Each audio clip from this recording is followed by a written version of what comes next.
Hello and welcome to the Artist Podcast number 6. Today's guest is called Bobby Benjamin. He's the co-director of PineappleBlack Galleries. We had his other co-director Stephen Irvin on as our first guest in the second week of the podcast. Today's episode is over an hour long, which is our longest podcast to date. It's got a lot in it, so I'd just listen and you'll find out. I'm the worst at computers, mate. It's all right, mate. Oh, there Are we you growing go. Tash as well? Hey? You're growing Tash as well? I'm trying to grow one, but you can't see it. Yeah, I've been working on a little mustache. I started it before lockdown. I'll tell you what it was. I bought this roll neck sweater. All right. And I was just thinking, like, I need a mustache to go with this. And I had, like, an interview coming up in a couple of weeks, so I grew the mustache and I wore this roll neck sweater. And yeah, it's been a bit of a look for me recently. It's a good artist look, that, isn't it? Yeah, that's it. But I last posted a picture online of me with my mustache, and someone commented saying, like, "Oh, Bobby's really leaned into the artist thing, hasn't he?" And I was like, "Oh yeah, I love that." It's all part of it. Yeah. Yeah. So how are you guys? We're good. I've been watching that Dominic Cummings press today. That was interesting. He just wormed his way out of everything. What we like to do, Bobby, is get political really quickly and get really intense. So, like, Have we started yet, by the way, or is this still just like the foreplay? No, we could have started now. We just go on from this. It doesn't matter if like anything gets dry or anything like that. We can cut out bits that don't work. Yeah. I say cool. that, but then I don't. Have you been up to much in lockdown? Or just Well, the first like month of lockdown, I promised I was going to be really creative and do all these things, and I had all these big dreams. But then in reality, I watched about 5 seasons of Pokemon. Nice. I watched the entire back catalogue of That's So Raven. Right. This stuff isn't even of my generation, you know what I mean? But then the last couple of weeks, I've been prolific again. I've been like non-stop. I went over to the gallery and I got a load of materials out, and I just not really had that kind of, core set of materials. So I brought me paint, me brushes, a few tools, a couple of boards to use. And yeah, so since then I've been I've been making a lot. I've been painting, which is, a little bit different from me. Like I use paint a lot, but I don't normally paint, you know what I mean? So yeah, I've been painting and then writing a lot as well. So I've been jumping back and forth between the kind of making and the writing. I think that's happened with a lot of people where it started off at the start of lockdown where people weren't really doing much and just happy to have the time to relax a bit. But towards the end where we're coming to now, people have started really ramping things up and going back to getting on with what the work they're making and stuff like that. Yeah. I know I did, but I haven't really been making much work, but I just got proper fat at the start of it, eating loads of food. And then I've started jogging and stuff now, and that's like what I've been focusing on. I did gain a couple of pounds in that first month, like. Yeah. I think people are having these kind of peaks and troughs at different times. I know when lockdown got announced, for the first week there was people like putting out new singles every day, and like. Yeah. And I was thinking, well, they're not going to be able to keep this up for 6 months, are they? But I think like a lot of people kind of blew the load straight away, and now kind of, other people have kind of sat back and maybe had their kind of weird spell, and now they're making, and we'll probably kind of go down at some point, and they'll come back up, and hopefully kind of there's enough kind of ups to make us not notice the downs so much. Yeah, that's a good way to look at it. Yeah. No, I've just been lazy throughout. Yeah. So well, it's one way to do it, isn't it? Yeah. No, it's enjoying the time away from work. So for people who don't know, Bobby is the co-director of PineappleBlack, which he runs with Stephen Irvin, who we had on the show previously. He was our first guest, and in there he was talking about how you were applying for some sort of loan from the Arts Council, but it didn't come through. Do you have any more news on that? No, I mean that's pretty much the end of it now until kind of presumably until lockdown gets lifted. I mean, he'll have explained we had our initial kind of big bid in there. Yeah. As soon as lockdown got announced, everything got suspended. We applied for this contingency, which has been rejected. I know a lot of people were kind of looking to kind of blame it on a regional thing. They're not giving any money to the Northeast sort of thing. But I don't think that is the case. I know a lot of artists who have got it. A lot of institutions and artists, even in Middlesbrough. I think Auxiliary have had some help. Bass has had some help. I know a few individual artists who I've worked with, like Stuart Langley, who've managed to tap into it. So, I think they have kind of helped the region. We've missed out on that one. Yeah. But you had the original one set up, didn't you? And then that was cancelled. And then they brought out a secondary plan. And then that one didn't go as planned. That's, I mean, that original one, that would have been for kind of 12 months worth of programming. And it was a really good kind of socialist program. There was a lot of stuff that people could tap into and get involved and earn some money out of it. We were really going to kind of share the pot into the community. So I'm gutted that one's gone. I'm hoping that they'll announce at some point, those bids that were pending are at the front of the queue when they give some money back out. But yeah, I mean, I'm quite pissed off with the Arts Council in general. I think the way they've gone about it is being kind of emblematic of the way the arts kind of get the kind of class equality wrong on the regular. I mean, their initial kind of panic reaction to lockdown was to say, right, all the money that's for all these people who've got bids in, who've worked hard on this shit, that money we're ring fencing that, and that's going to the NPOs, that's going to your Tates and your big galleries, that's going to save them. And then as we go back down the ladder, let's see who we've worked with the most times, and then they'll get. So, I mean, the reason we've missed out, from what I can figure through going through their guidelines, because they didn't actually give a reason why they rejected it. But going through their guidelines, I get the impression that they were going to prioritize people with what they're calling a proven track record of public engagement.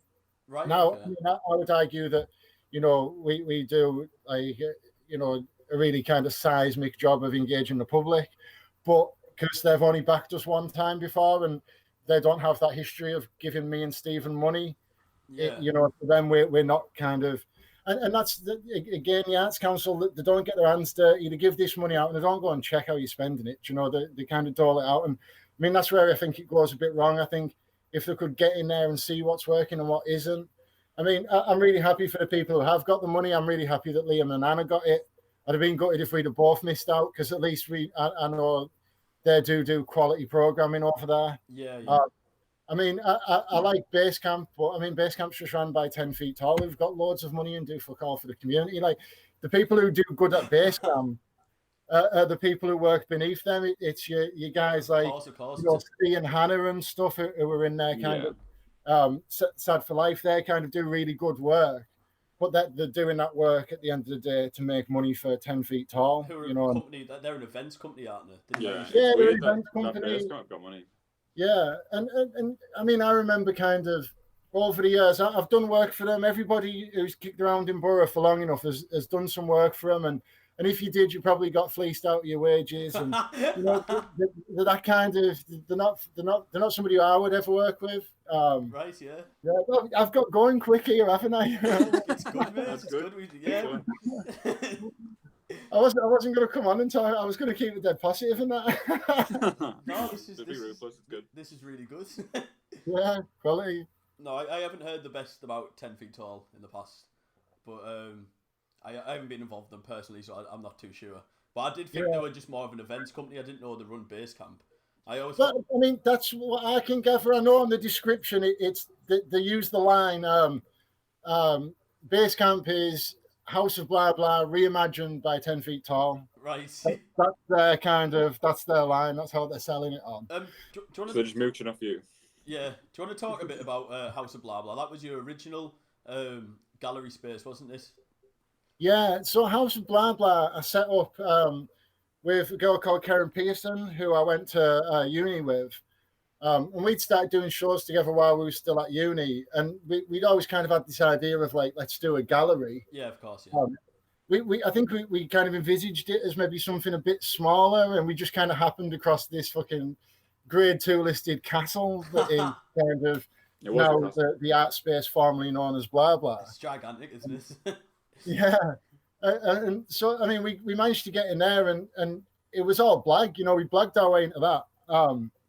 At the time, we were quite lucky because there was a mayoral election going on. So we were able to kind of cozy up to one of the candidates.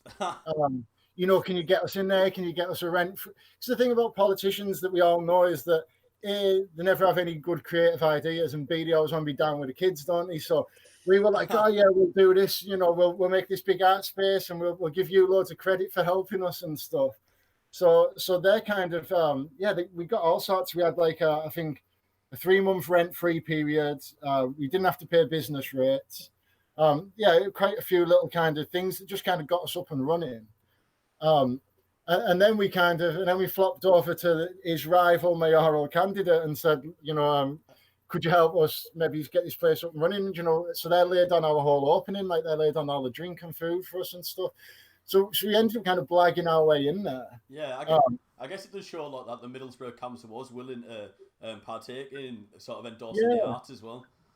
Yeah, I mean, people are always dead quick to knock the council, but normally these same people don't ask the question, you know, like, I think we sniffed around and asked a few questions, like who's into art at the council? And eventually it's worked its way up to the guy who was, you know, kind of running for mayor. Well, he's a big art lover. So we just kind of booked an appointment, and we showed up with a laptop and a projector and just kind of projected all this stuff onto the wall of his office, like, oh, these are all the shows we've been doing. This is what we want to do. This is the branding. And just kind of did all the hard work for him, so he didn't have to think about it. It was just like, yeah, I can slap my name on this. And we said a couple of words in his flyer about kind of, he cares so much about the arts. And I mean, we weren't lying. He did care about the arts, you know what I mean? And then I was there, I think we opened in 2014.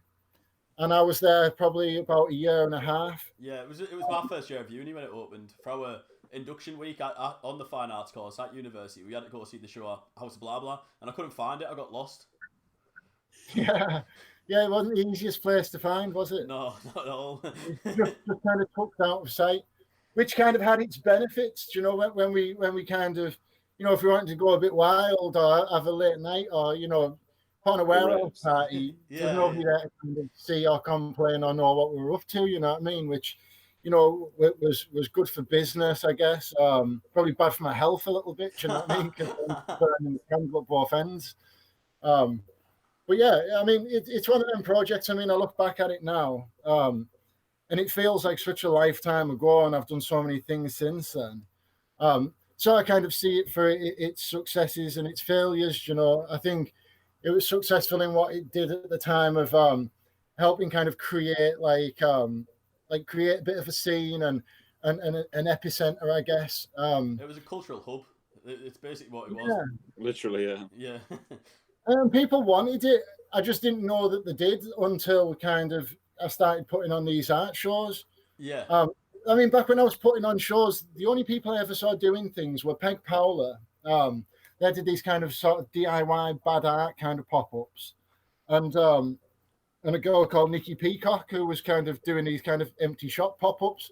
So we always wanted to do that, but to have that pop-up feel, but again and again and again in the same space. And the other thing we wanted to get away from at the time, I think we were rebelling against this kind of, you know, these traditional white walls and stuff. So it's like, let's get somewhere a bit more grotty and a bit more dirty. It was like the anti-meme, wasn't it? It was the anti-meme. So I mean, I'm kind of happy with. There's a lot of things there that, you know, didn't go as I wanted them to go.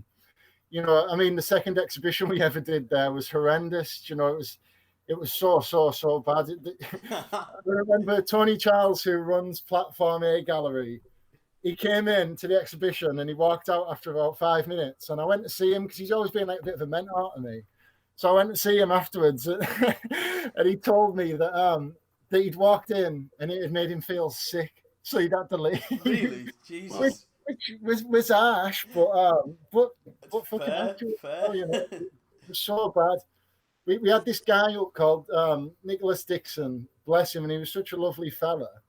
He was from Leeds, and he was the guy who, you know, the nightclub Pasha, when it was their kind of 20-year anniversary or whatever, they brought him in, redesigned their kind of, they've got that famous sort of cherry logo and I brought him in to redesign these kind of Pasha cherries. And we were like, oh, he's a bit of a name, and people on the club scene are really into him. We thought he might kind of bridge a bit of a gap, and we brought him in, and his work was fantastic. But he got here and he was like, it has to be this straight hang, prices everywhere and tags on the walls and all the kind of stuff I hate about an art show. He made it very commercial. He wanted to sell his work more than he wanted to it was do an broken, exhibition. and there was no arguing with him, you know what I mean? And I think I can say this. He won't be listening. Like, he was snorting coke the whole time. He was like, yeah. No, you have to go this way. This is how it is. This is how. And then after the opening, we took him to Creeps, and I was DJing there that night. And so I was saying to all my mates, like, keep an eye on the artist, look after the artist. And all night people are coming up to you with these kinds of demands from the artist, like, the artist wants you to go and get him a kebab. DJ, you won't be able to bring it in anyway. That's awful. The artist wants to leave now. He's got an earache and all this kind of stuff. So I had a nightmare with him. He's a lovely, lovely fella. He was just kind of, it was too soon for us. I think if I was working with him now, I could have handled it. Right, yeah. It was our second show we'd done, and the first one we'd done where we were curating a different artist and we weren't showing ourselves. So I think we almost were kind of, paying too much respect to the artist and not kind of getting hold of the show. Yeah. Right now, there's so many artists since I've worked with who are kind of, high maintenance. You'd have to put your foot down. You have to get hold of it straight away and be like, no, like, this is how it's going to be. I mean, we ended up putting a contract in place that for every artist to sign when they came in that said, like, we had final curatorial say-so over the show, just to kind of, so we never actually had that issue again. That's a very good idea. Was that a British artist? Or? Yeah, he was from Leeds. And he's really well known. Like, he's got a really good following, especially against kind of sort of people who are into the DJs and club goers. He's quite commercial. Right. Yeah, he's an interesting artist, you know what I mean? But yeah, I think he just came a little bit soon for us, that one. Yeah. And he was. But yeah, I mean, like anything that you kind of take the bad experiences and try and learn from them on your future shows and that, don't you? Of course, it is obviously a big difference. The House of Blah Blah and the work that was sort of put on there compared to the ones in Pineapple Black. It's for some reason. Pineapple Black seems more pristine, if that makes any sense. It seems like cleaner, a lot more. I don't know how to describe it. It seems like a lot cleaner and a lot more brand friendly, I guess I'd say. Yeah, well, I think that that a lot of that was down to kind of what the spaces gave us to work with. Like House of Blah Blah, we had to go in and kind of completely renovate what was a building that had been dormant for 20 years. As big as it was, there isn't actually a lot of wall space in there, so it was so awkward to show. We had this kind of original Victorian floor, which was like such a kind of presence in the space. Whereas over at Pineapple Black, you've kind of got that, because it was a new look, you've got that lovely kind of lighting in everywhere. Everything's white, and it's set up for retail, so it kind of feels natural to kind of put something on a wall and sell it. Like yeah.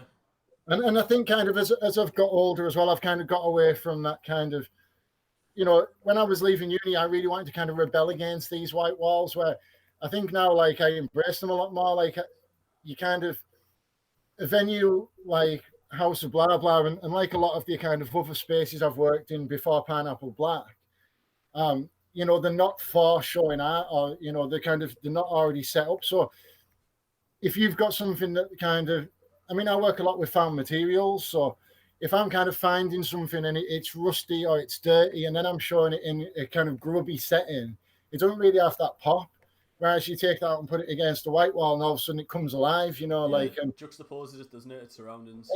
Exactly. And I mean, now, like, I can never imagine making work that isn't for a white wall, like, I would really have to kind of...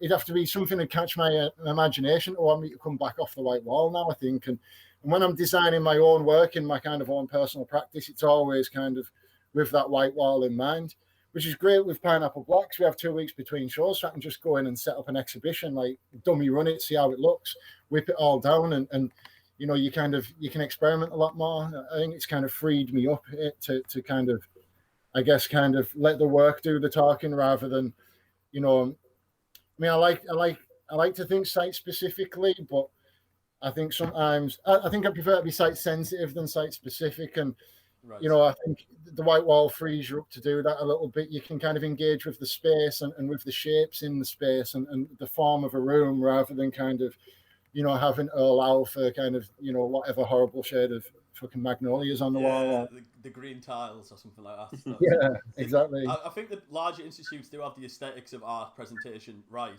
It's just what probably goes on behind the scenes or what they stand for that's the problem with a larger institute. Then, like, what's that word you use, Charlie, to describe something that's homegrown? Grassroots. Grassroots gallery. Yeah, and I think that's where where Pineapple Black can kind of be successful because we can come at it with that kind of that grassroots DIY ethos that we've kind of kept throughout our practices, but then kind of apply it in a setting which in terms of square footage is bigger than any room at Mima or even the Baltic in terms of square feet. That's the kind of so it allows us to do kind of grassroots thing in a kind of very kind of professional looking way.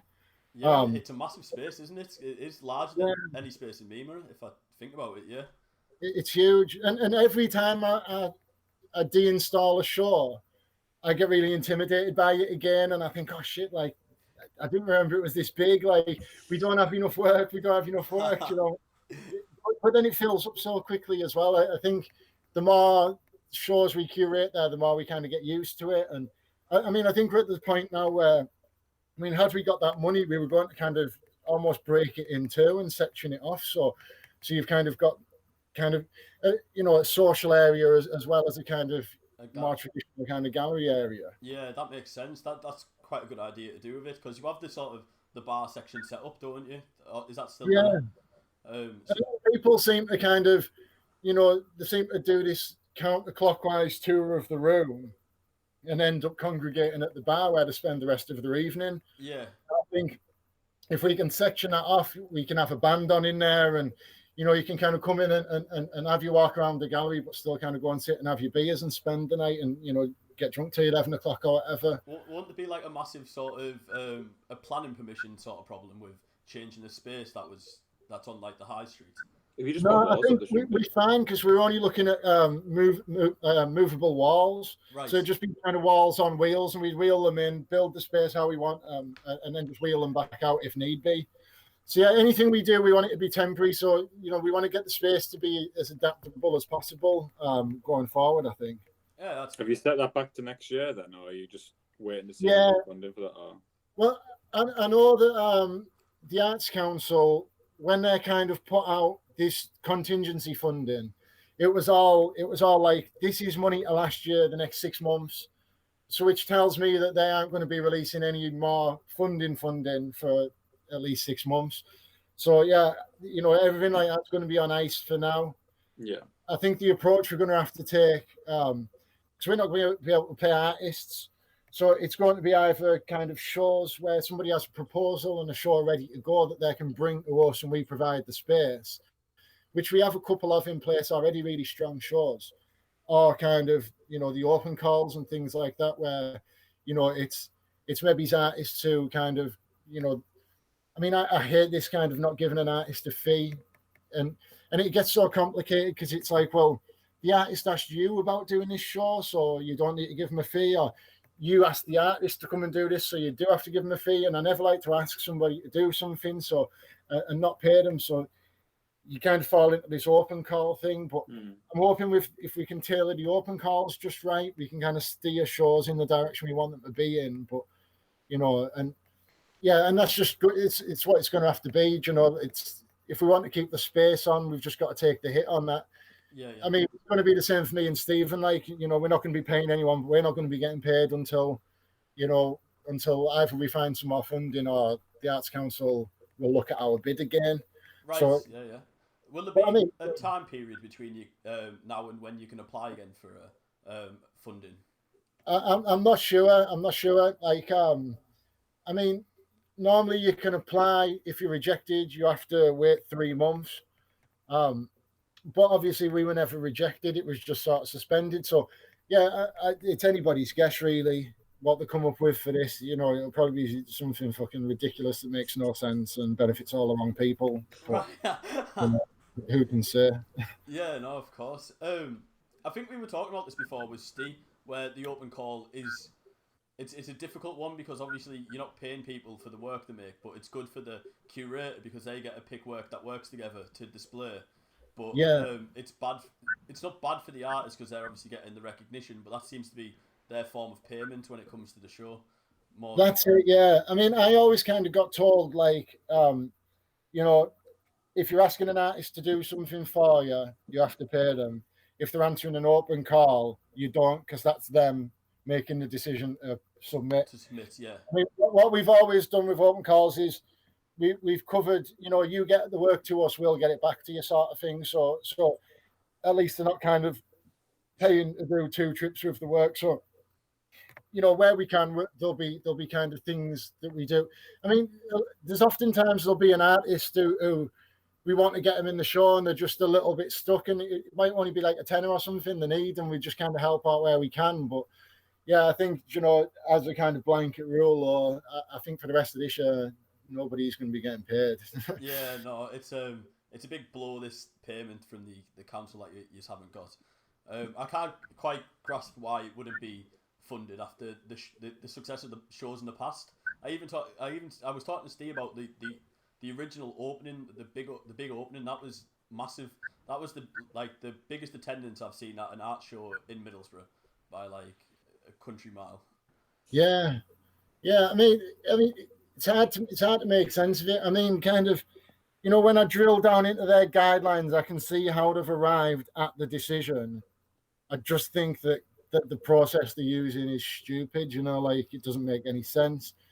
But I guess kind of, you know, it's very easy for me to sit here when the only one thing I'm focusing on is kind of the gallery to ask questions about, well, why isn't somebody looking in on the specifics of this? Like, you know, at the same time, I do have to kind of acknowledge that this did come out of the blue, and there's 1,000 other galleries who are all kind of there with the cap in hand asking for something. Yeah.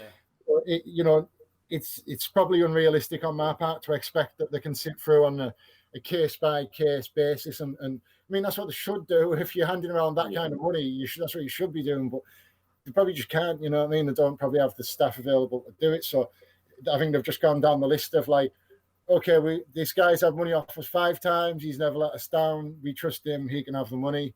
They've only had it once. Unlucky kind of thing. I think that's the only kind of, that's all. I think it's, you know, that's all I can simplify it down to as to how they've arrived at the decision. But they've went with familiarity. Yeah, but I mean, we're not going to let it put us off. You know, like we're going to keep at it and stuff. We never got into it to make any money. You know, I reckon you just can get out of it. Of course you can. I think we'll be all right. Like, Have you thought about doing crowdfunding or doing like a donation thing? Or I've you know, we've thought about it here and there, but I mean, it's one of the things I've always been dead uncomfortable with. Like, I don't like kind of, you know, I think 'cause I've never had any money myself, and I've like asking somebody else for it. Yeah.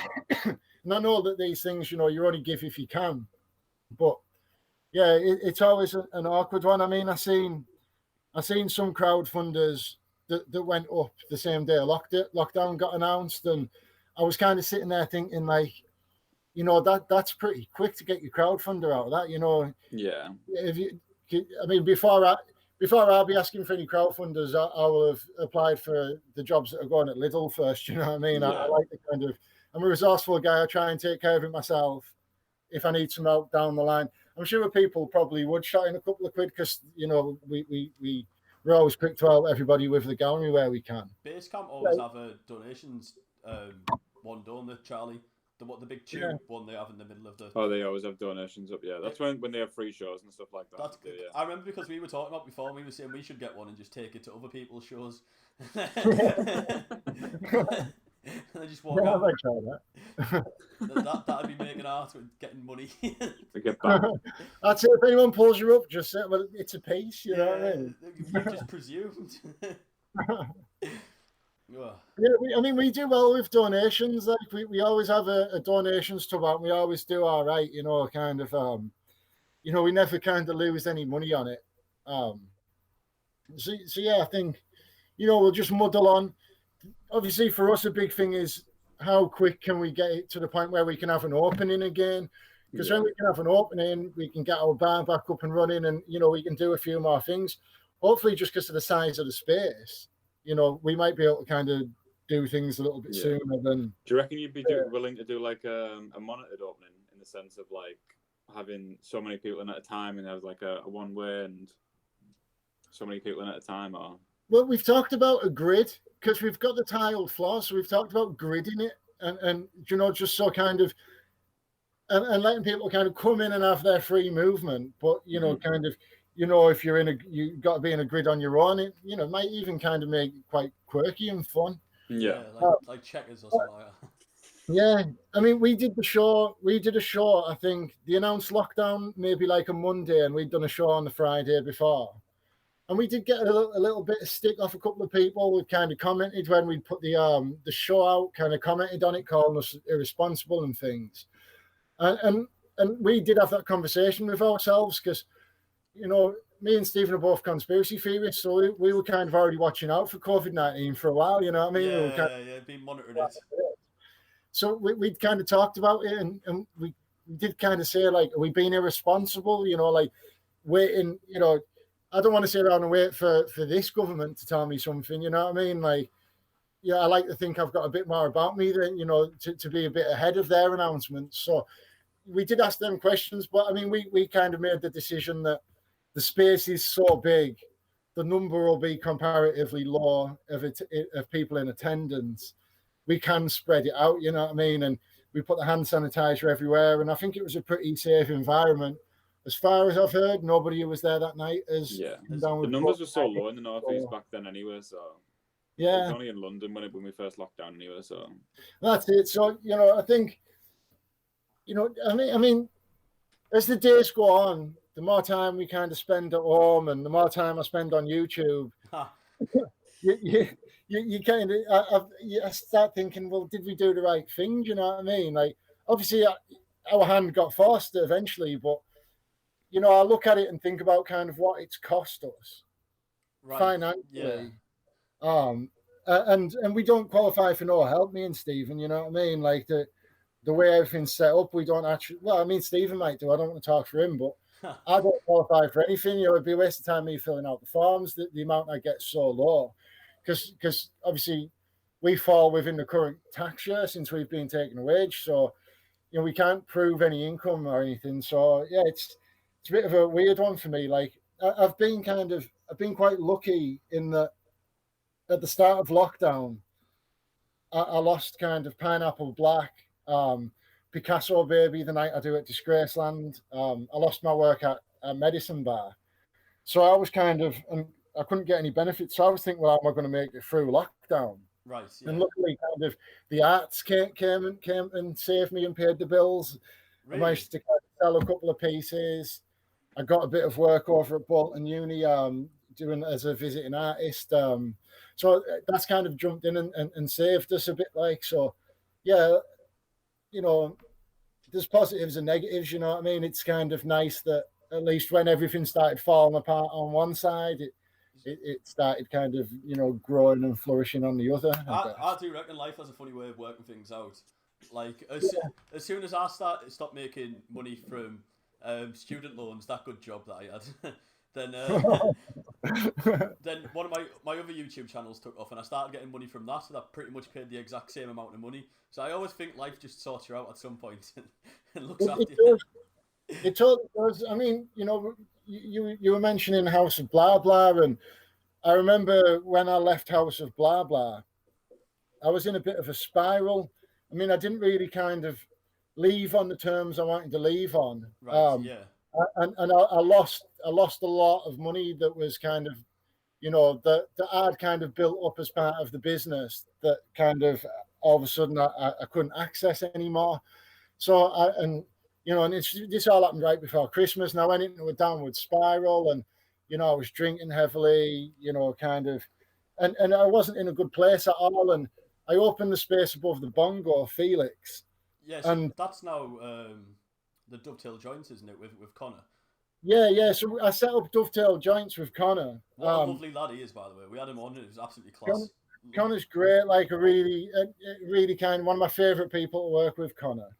But yeah, we'd set up the space together above Bongo, and these guys came along called Crystal Switch Films, and they were like making a documentary about these artists, and they'd interviewed me at the time, and I never thought anything else of it, and somebody sent me the film just recently, and I've got this great big long beard, and I look like I could see like the sadness in my eyes and hear it in my voice, and I'm talking about how like I just want to keep putting on art shows, I just want to keep it moving, and get in touch if you've got ideas and you want to work with me, and it was quite nice to kind of see that and think like, wow, like I did try to stick to my guns, and I kept putting on the shows, and now we're here at like Pineapple Black doing something kind of even better again, and kind of blah blah was, and yeah, it does kind of work itself out. And I think kind of, without the way I'd left House of Blah Blah and what that kind of the direction that took my life in for the kind of preceding 18 months,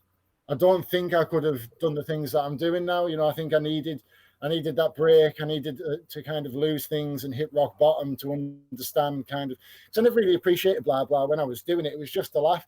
I mean, half the time I was there, I'd come home and say, "Oh, I'm going to leave there. I'm sick of it." Yeah, shit, yeah.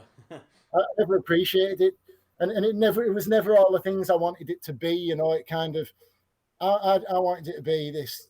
I pictured it being Andy Warhol's factory, but it was kind of, it was a bit like if Andy Warhol was running factory with Richard Branson. You know what I mean? Like That's what I thought. one of us was very art orientated, the other one was very business orientated, and I don't like my art decisions to be influenced by anything else. And so I was always getting frustrated. And I mean, we were getting some of the stuff like, you'd come with a show like, oh, I want to do this show, Annie O'Donnell, it's going to be great.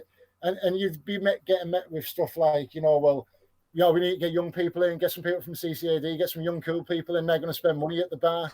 And and it was just, by the end I was sick anyway, which I think is why I probably took the piss and why I ended up out on my ear. Yeah, of course. But yeah, I think, it's like you say, it kind of goes around, and, those kind of downs gave me a resolve, and it taught me, now I'm at Pineapple Black. I would never dream of doing half the things I did when I was House of Blah Blah, because I want to protect it now, and it's my baby, and it's my redemption, and all those kind of things, you know what I mean? It's good, mate. It's good. The payoff arc. Yeah. I did feel that about House of Blah Blah. I felt like it started leaning more into the business sense and side of things, and I thought that's when it sort of went downhill compared to what it was originally. I think a big part of it was, I mean, for example, like the warehouse party aspect of it. When we set that up, I wanted it to be like, it's different from everything else, and the acts we had on, we were getting like Basic House, Steve Bishop from Opal Tapes, his act, we had them on, Perfume Advert, people who were kind of out there on the edge a little bit. Right, yeah. And we had it going right, and I think I think what happened is, my business partner maybe underestimated how much work I actually did, which, was borne out by the fact that when I left, they had to hire 3 people to replace me, you know what I mean? Like, yeah.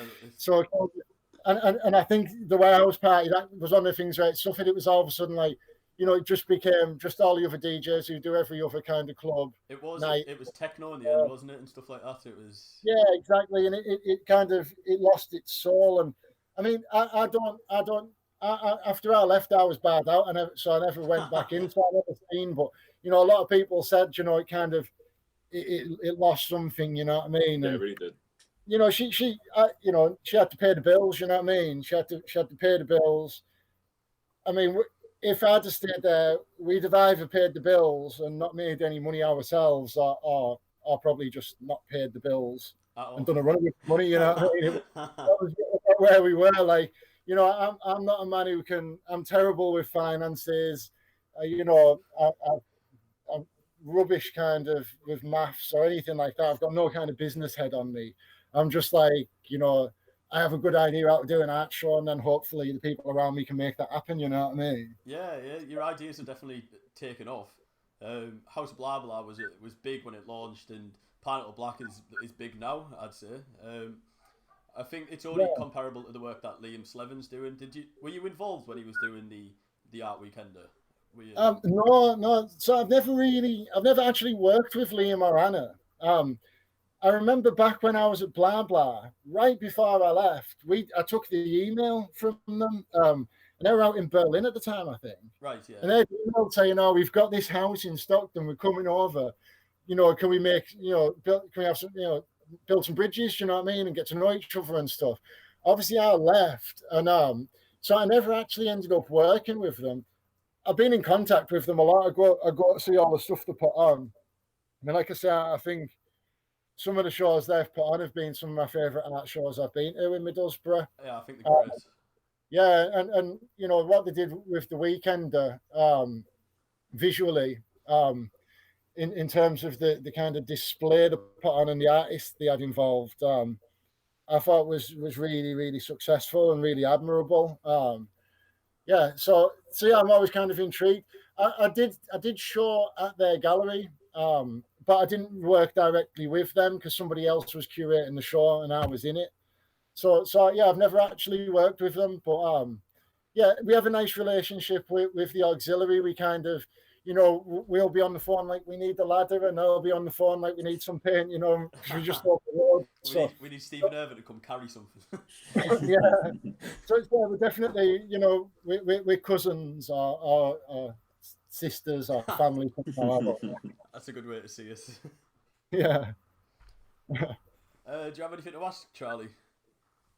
No, I haven't got any questions for Charlie. No, sorry. What did you say? He said he doesn't have any questions for Charlie. You can ask me any questions you want, though. Open book, aren't you, Charlie? Always am. Wow. So do you still like showing in Middlesbrough then, or is there an end goal where you move to the big city, or is Middlesbrough always going to be the home, or move to Leeds then Berlin? Move to Leeds, then London, then Berlin, yeah. And then after move back to Stockton. Yeah, that's it. Yeah, I mean that sounds like a fairly good plan. To be fair, it's really better than the one that I had in mind myself. No, it's a good question because it's a question I'm asking myself a lot at the moment. I mean, kind of in terms of like what I wanted to do in Middlesbrough. As an artist, aside from kind of the work I do curatorially, I mean, I've shown in all places, with the exception of Mima, I've shown in all the places I want to show. I've been in Platform A, obviously, Basecamp, PineappleBlack, I did. So I feel like, I've almost kind of completed a lot of the kind of targets I had, I've hit.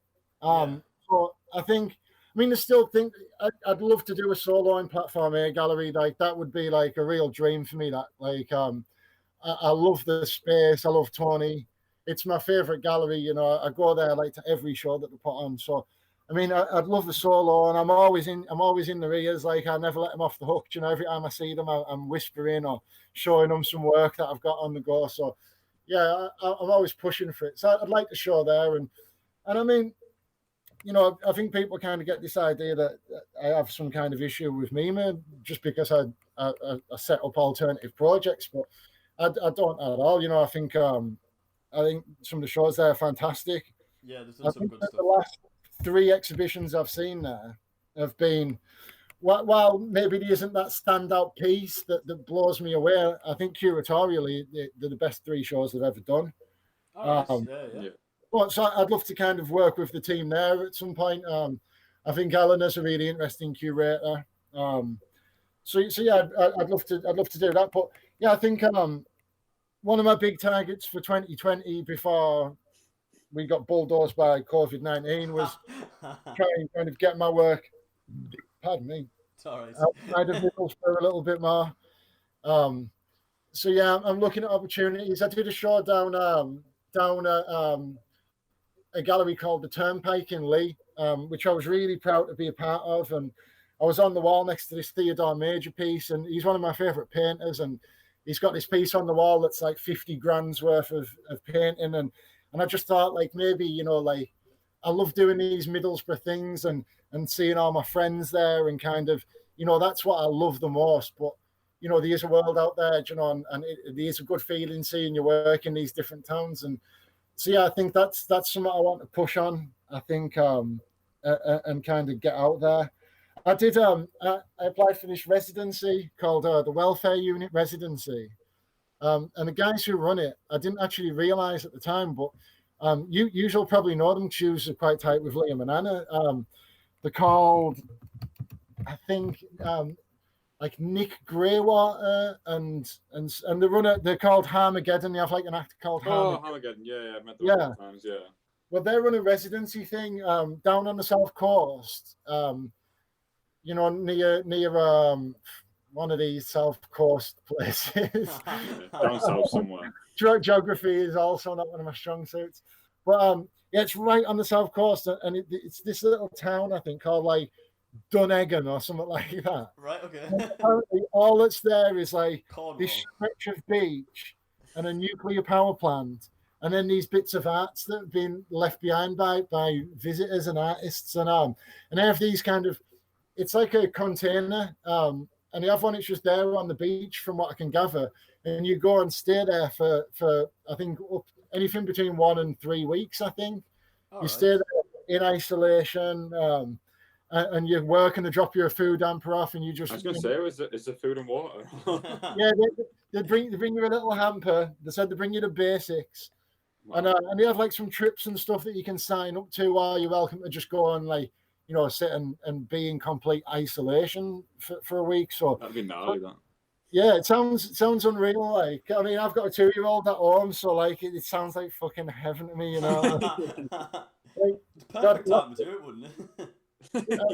I just but they got in touch and told me like, look, you've got it, but because of lockdown, we don't know when you can have it. You know what I mean? Right, it's your one day. But so yeah, that'll be quite kind of interesting to go down there and kind of almost cleanse my palate a little bit. Kind of be out of Middlesbrough, because I mean I get out of Middlesbrough, but I don't make work outside of Middlesbrough. Yeah. And I think that's why it's so evident in my work. Like, there's such a sense of place, and aside from the fact that like I use found materials that are kind of sourced locally, like I think the area and the town and its people are such a strong presence in my work. I'm quite intrigued to kind of make work away from that and see whether it remains or whether that takes me somewhere else. So yeah, it's one of them. Like I was writing the applications, like, what do you want to achieve? And I'm kind of saying like, I really don't know what I want to achieve, but that's what's exciting me. You know what I mean? Like, surely that's what it's good for. Find out what happens. Yeah, surely that's what it's good for. Taking a break and just sat with yourself. You probably do. That's when you come up with ideas, probably more than ever. Yeah. So yeah, that's something I'm really excited about that. Yeah, I think to answer the question, which I've veered wildly off from. I can't remember it. It is the long game. Get out of Middlesbrough. I always want to be based here. I'm never going to move nowhere else. But yeah, this year I think is the year that I'm starting to apply for some things, trying to enter some competitions, get my work out, try and get seen in some galleries, and really kind of push my kind of. Because I mean, first and foremost for me is my solo arts practice. That's what I care about most. If I had to sacrifice something tomorrow, it'd be everything else apart from the arts practice. Kind of course, the curating and the putting on shows like is fun, and I like doing it because I'm in Middlesbrough, so I want there to be as many cool things to look at here while I'm here. You know what I mean? So I'll always do that, and I'm passionate about it. But yeah, I think kind of. The long game for me is definitely my own practice, kind of push that as much as I can, keep trying new things, keep developing that work. And I mean, even just these last couple of weeks of lockdown, I started trying some new techniques and working on some new stuff. And, I've always kind of wanted to paint, but I've never quite had the confidence to paint. I think that's everyone. I think everyone wants to paint. But yeah, no one knows how to do it. I always remember kind of as a child, the thing that put me off art was my inability to paint. Yeah. And to draw and stuff. And I think what I realized a few years ago was that I didn't really need those tools to be an artist. But now kind of I think there's something to be said in art for embracing your own ignorance with things, and I think kind of it can take you out of your comfort zone, and if you're a painter, if you're a classically trained painter, and all you've ever done is painted, whether you like it or not, there's going to be some kind of subliminal playbook, isn't there, that you go to, and I think I'm able to approach it in quite a primal way of kind of, what happens when I do this, what happens when I use a brush or use this, and it frees me up to experiment, and I've really kind of enjoyed that, and I did a painting, and it was probably the first kind of painting I've ever finished, and the closest to a traditional piece of art or a traditional piece of sellable art that I've ever done. Yeah. And I had it all, and I was saying to Hannah, I was like, my girlfriend, I was saying, oh, that's it, I've got this, like, oh, now I have something that's tangible, and like she shared a picture of it and said like, oh, Bobby did an art, and I was like, she never shares pictures of my art, but it's like, normally if she shares a picture of my art on her timeline, like that's just going to raise more questions than she knows how to answer. Why is that art? Oh, like, my boyfriend's an artist. What kind of art does he do? Well, he put like a wrestling figure in between a pile of bricks. It's not always easy to explain. So like, no, of course, it felt good to have that tangible thing. Like, it exists inside this rectangle, and inside that rectangle, that is art. And I mean, it's the same reason why kind of when we do a painting show at PineappleBlack, it's always plays so well with the kind of non-gallery going public. Like, when we did the contemporary British painting, we got people in all day long who would say, I've never been to a gallery before, but they could see it. They got that rectangle on the wall with the paint on it. That is art. You know what I mean? I didn't maybe I didn't go to art school. I've never been to a gallery before, but I understand that is a painting. Yeah. As opposed to kind of say, like, when we did Liam Slevin's solo show, which is one of my personal favourite shows we ever did in the gallery. And, we had a couple come into that one, and they wandered around for half an hour and then came up with a counter and said, do you have a remote for a Sony TV? No, this is an art exhibition. Like, she was like the shittest version of Dixon's they'd ever been to. But yeah, I think, there's something. I think I've spent a long time now kind of doing things that, you almost have to justify them as being art. And, I feel quite liberated by almost conforming, by kind of, let's take the chaos of my practice and conform now to a rectangular canvas and see where that takes me. I do understand, but I do feel like when you're coming from a conceptual art background, you're always going to, no matter what you make, it's going to be influenced by that. It's going to be different to someone who's just classically trained in painting. So if you come from that background, you're going to think about it differently. You're going to make a different product than someone who's just came from, this is how to paint.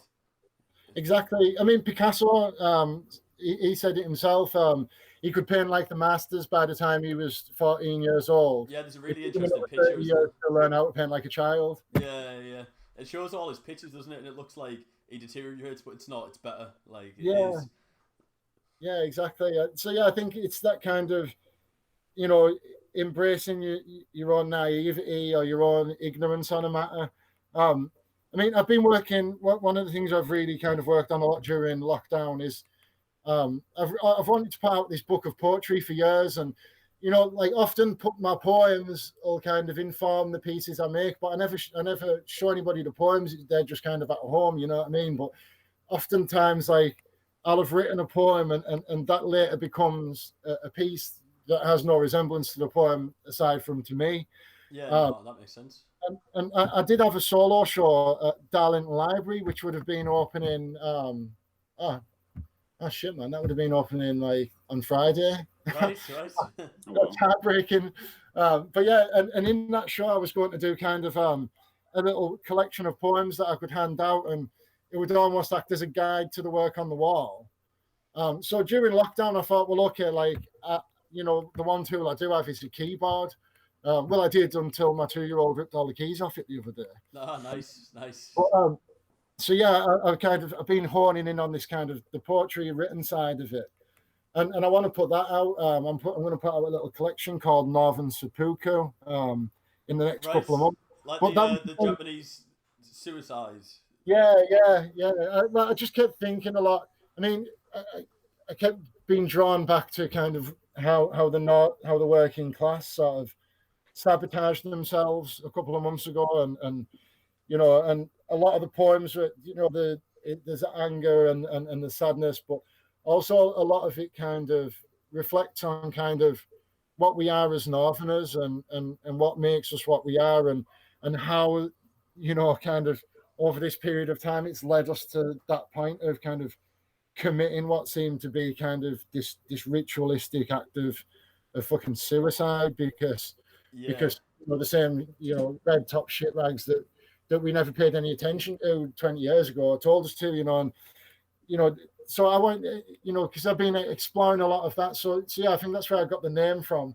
But it's the same kind of approach I use to that. Is, you know, I stopped reading poetry when I started writing it, you know, and tried to withdraw myself from it, and you know, maybe I'd look at things like the structure of a poem without kind of paying too much attention to the poem, and try and take little things so I could approach it again in that kind of, you know, with that bit of naivety. So like, I didn't want to show any respect to the form or the history of what had gone before. Like, I wanted it to just be me. You know, this is unique. This is however I've arrived at these words, whether it's, you know, my background, my upbringing, my conditions, society, whatever it is. Yeah. That's how I've got there. It's not because I've kind of read a piece by Sylvia Plath and thought, oh, I wouldn't mind trying to do something like that. I think that's the right way to go about things like that. It's like when people say going to film like school's useless because you can't really teach someone how to create something, especially with poetry, where something that should be entirely your own. You can't tell someone to structure it one way when it's just not true. You can't do a definition of making something that's completely creative, and that's how I feel about it. Anyways, you can't teach someone how to make poetry. I agree completely, and I think the more you kind of try to kind of, you know, and I mean, I'm not saying kind of, you know, don't ever read a poem or look at a painting because it'll make you practice shit, you know what I mean, by any means. Like, you know, soak the influences up, but know when to let them go too. I listened to a talk the other day by Gordon Dalton, who is the guy who runs Creative Factory, and he was quoting another artist, and you know, forgive me, I can't remember the artist who he was quoting. It's all right. But the quote really resonated with me, and it was that an artist, when he walks into his studio and starts painting, he arrives there with all these different influences, and throughout the process, he gradually lets them go one by one, and eventually, the only people left in the room is himself. And if he's really successful, he won't even be in the room. Right.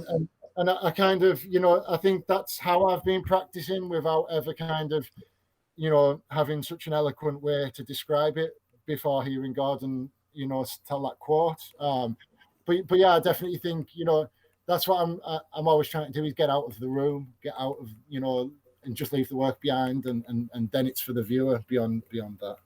Yeah, all of it. It makes complete sense. We're coming up to almost an hour-long episode. We've never had one of them before. Oh, yeah, do you know what? I knew I was a talker like I do. No, it's brilliant. It's 6 more minutes, and then we've got it. That's how long did Stephen talk for? People coming into the space, obviously PineappleBlack's in the Hill Street Centre. Do you want to talk about the whole Barbie controversy and how, you know, the public reacted to? Yeah, I mean that was fun. That was fun. I mean, I remember we got that submission. We got the Lydia submission, and me and Stephen, it was an open call, and we seen it. And we were like, "Oh, like, you know, we want to do something with this girl." But I think I can't remember whether she'd actually applied to go in the window originally or to come in the gallery. right. But we said, "Oh, like, this is good. Let's do something in the window." And I remember the day the work arrived, and we got it out, and I mean, we knew it was going to be kind of controversial anyway. But that morning we unwrapped the work, and I was saying to Stephen, I was like, we can't put this up, mate. This is going to get us kicked out of the space. And like, you know, one thing, like, you know, Stephen's great to work with, you know what I mean? Because, you know, he's, you know, he gives a fuck when you're not giving a fuck, and you probably should. He does, and when you do, he goes the other way and doesn't. Right, you know? So, right, yeah. it'll be fine. It'll be fine. We'll just do it and stuff. So we went with it, and we put it up in the window. And I was nervous, like going into work every day that show was in the window. I'm going to work thinking, oh shit, someone's going to come in and have a go at me about this. And I think where we went wrong was we did it during the school holidays, and there was an Easter egg hunt going on, and so kids were actively being encouraged to go and look in our shop windows. No. So yeah, I think, you know, it wasn't great timing. But yeah, that was interesting because so yeah, I went home that night and I spoke to a friend, just chatting with a guy who I know was a journalist. And I'd mentioned it to him and that, but I'd said, like, you know, we've got to be careful. We can't go and put the story out there, you know. But this is the story. This story exists, you know, and I can't stop you telling it. You know what I mean? But I can't put it out there. So he went and put the story out there, and I woke up the next morning, and we were getting calls off like the press association, like, oh, we give a statement, you know what I mean, about this exhibition. So I'm just like, you know, I'm sat out the back just having a joint on the phone, talking to the guy, like, yeah, banging on about Lydia. Like, this is about like 10 in the morning as well. So I'm like, I'm going, oh yeah, she's this Italian artist. Like, she's not even Italian, she's French, you know what I mean?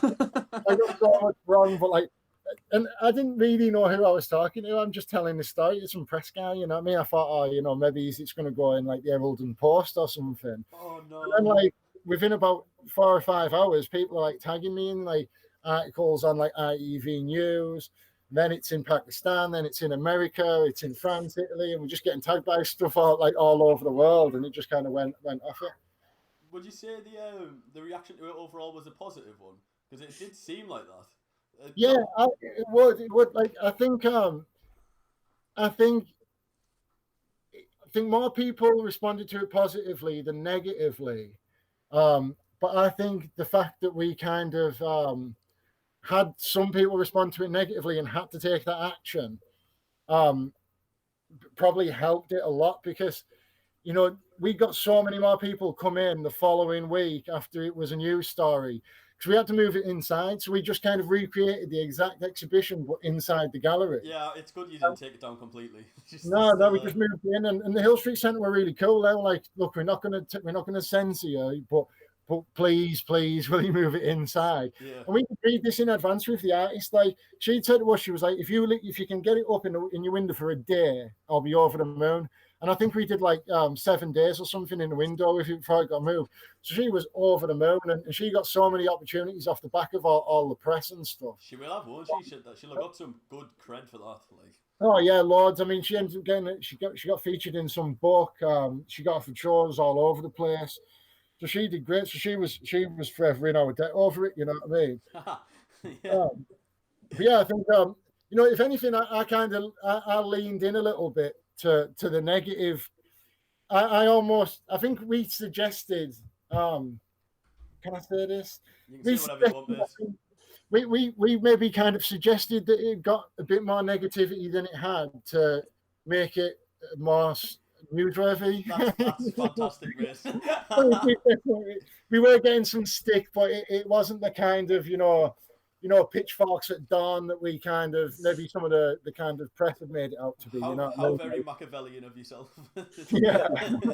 Yeah, we played the game, you know what I mean? You have to, mate, you have to. That's it.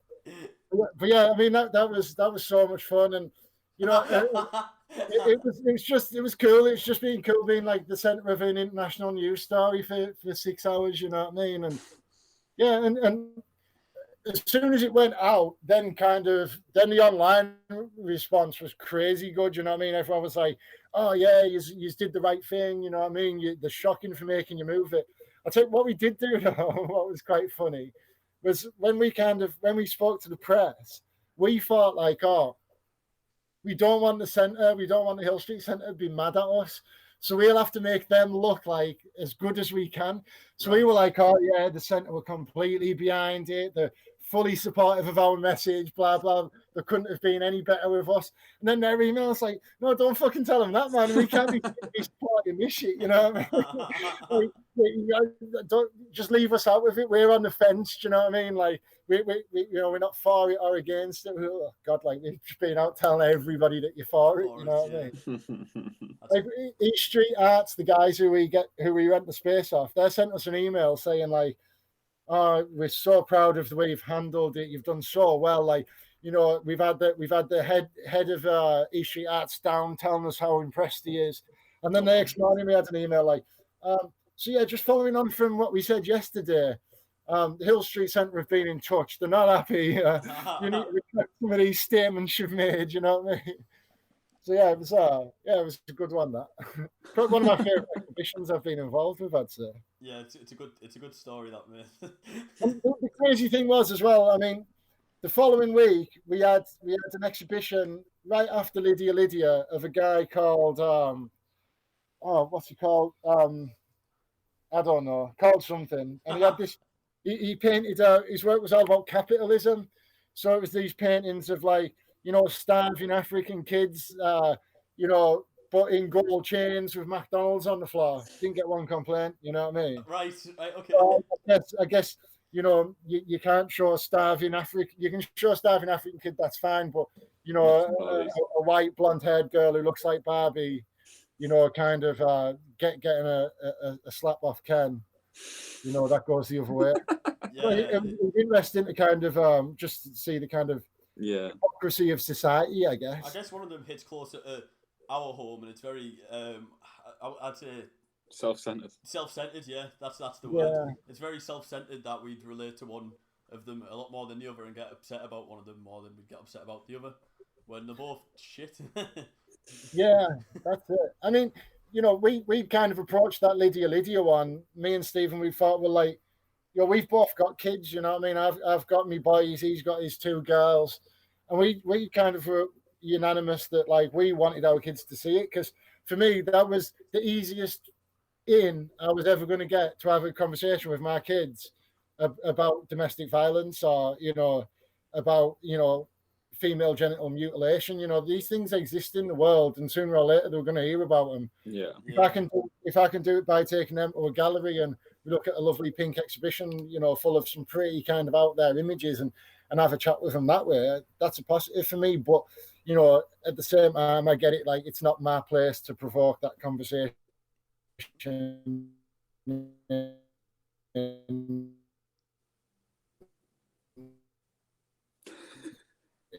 every week. Can you even say conversation just brought drawn down? Yeah. So, like, It's gone. No, the pen chat. Yeah, what can you do? Can you guys hear me? You're back now, mate. Yeah. Oh, hey. I did this the other day. I used Zoom for the first time. I was giving a lecture at Bolton University, and I was using Zoom, and I forgot at the start. I'd asked everyone to mute the mics. So I'm like going on. I've been talking for about 40 minutes, and I was just like, "Oh yeah, has anybody ever noticed this?" And it was quiet, and I was like, "Oh fuck, I've just been talking to myself." It's like, so I'm freaking out, going, "Oh shit! I don't know anything about computers," so I'm like scrambling around, and then I can hear them all like turn the mic on. No, it's fine. We're here. We can hear you. Charlie, were you there when we had John Berger, the poet and the writer, on for a Skype call? Because he was old at this point. He's passed away recently in the past couple of years, but he Skyped in, and it was just terrible. Because, like, he was, like, really old, and he couldn't work any of the technology, and he was just lagging all over, and it was like an hour-long lecture, and you just couldn't hear anything. Oh. I can't believe. What did you have? Was that on the artist podcast? Like? No, that was on my first year of university. John Berger called in. Oh, right, okay. I thought you meant you'd had him on the show. I was going to say. We're massive. Yeah, we're at that point now, yeah. No, he's been dead a couple of years, but we started this 5 weeks ago. I think you can get his wife on or something, man. Down the line, Yeah. Oh, that's good. Yeah, I think that'll do for today, Bobby. We've recorded for 1 hour and 5 minutes, which is mad compared to the other weeks. Well, that's flown by for me as well. As is, it's been very fun for me as well. Yeah. It's been my most enjoyable episode so far. I'll tell you what, like I've listened. Well, I haven't listened to them all, but I've listened to Stephen and Connor's ones. Yeah. But most of Stephen's one, it's quite long as well, isn't it? Yeah. And I just really enjoyed the show, and I kind of sit along, and especially the Connor one. I was talking to the three of you, she's chatting to him.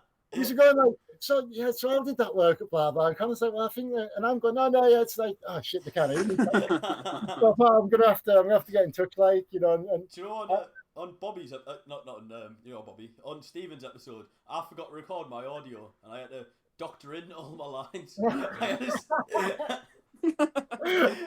I had to sit the next day, pretend I was in the conversation, and sit and record them all and put them into the recording. That's hilarious.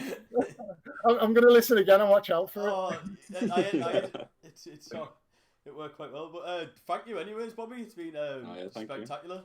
Oh, well, thank you both for having me. It's been lovely and always really nice to get an hour off from looking after my teenager. You know what I mean?